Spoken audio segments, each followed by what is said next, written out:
Isang low pressure area sa labas ng Philippine Area of Responsibility na may malaking tsansang maging isang bagyo sa loob ng 24 oras ang patuloy na minomonitor ng Pag-asa.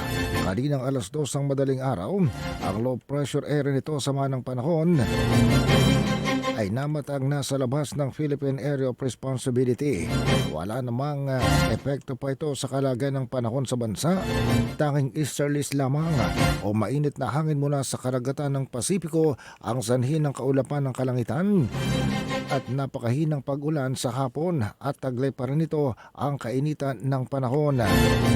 Ang Zamboanga Peninsula at Palawan magkakaroon ng maulap na kalangitan, may mahinang mga pag-ulan, pagkulog at pagkidlat sanhi pa rin ng easterlies.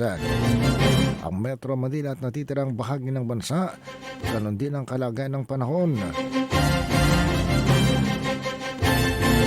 Ang natitirang bahagi ng bansa ay makaranas ng mahina hanggang sa katamtamang lakas ng hangin na gumagalaw sa direksyon mula silangan patungo ng northeast.